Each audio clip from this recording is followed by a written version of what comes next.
There are certain objects in the world of luxury goods that announce their pedigree before you even see a nameplate. In watchmaking, it is a fluted bezel. In sports cars, a specific shade of red. And in high-fidelity audio, it is a glowing blue meter set against a pitch-black glass faceplate. For many enthusiasts, the acquisition of a McIntosh amplifier dictates the entire design and layout of a high-end listening room. This cultural cachet is the direct result of a mid-century engineering pursuit to solve a stubborn problem in acoustic physics. In the 1940s, audio consultants Frank McIntosh and Gordon Gow recognized a limitation in existing hardware. At the high volumes required for large broadcasts or concerts, early amplifiers produced massive, unlistenable distortion.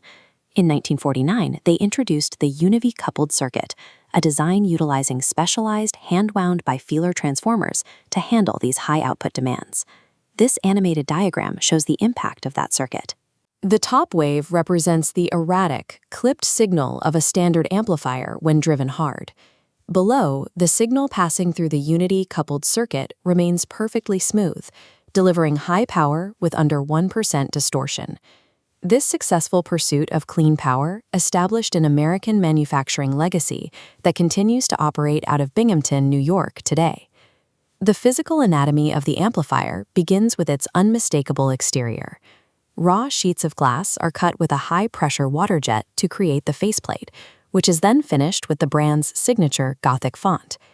To ensure the gold lettering survives decades of use, each panel is reverse printed on the backside of the glass, protecting the ink from physical contact and wear. In the late 1960s, Gordon Gow introduced the McIntosh Blue VU meters. After testing various colors, the team selected this specific blue for its high contrast and legibility in the dim light of a listening room.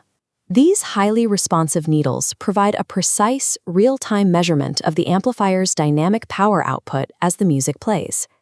Over 70 years of consistent use, these functional engineering choices have become the primary symbols of the brand's identity. Beneath the glass faceplate is a heavy-duty chassis housing the dense, hand-wound copper coils that define the McIntosh sound. These coils form the patented output autoformer, a specialized heavy dB buffer designed to address the unique electrical demands of solid-state amplification. Standard solid-state amplifiers act as constant voltage sources. Pushed by demanding speakers, they overheat, resulting in signal clipping or hardware failure. By integrating the autoformer, the system gains an impedance matching buffer. This ensures consistent power delivery across various loads, physically shielding speakers from catastrophic failure. This level of protective engineering allows McIntosh units to produce a warm, fatigue-free sound and routinely remain in active service for over 30 years. Because of this indestructible build quality, McIntosh hardware was trusted to power critical historical broadcasts, including Lyndon B. Johnson's 1965 presidential inauguration. This live sound pedigree reached a broader cultural peak in 1969, when racks of McIntosh MC3500 tube amplifiers were selected to power the Woodstock Festival.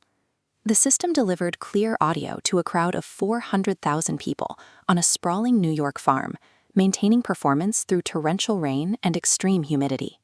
In 1974, the brand powered the Grateful Dead's Wall of Sound, utilizing 48 McIntosh amplifiers to produce massive power.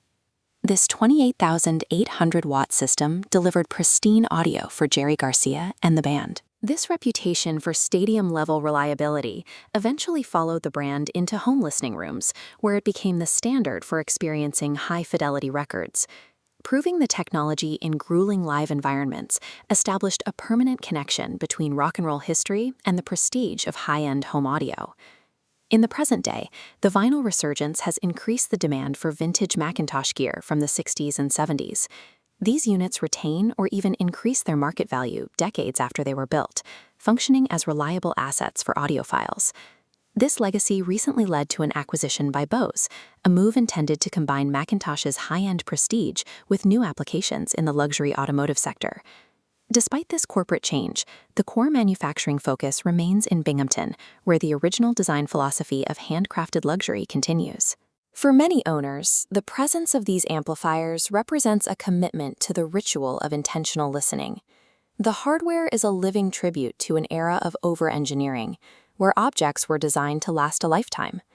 This rare fusion of indestructible engineering and consistent visual identity has maintained the brand's position in high-fidelity culture for 75 years.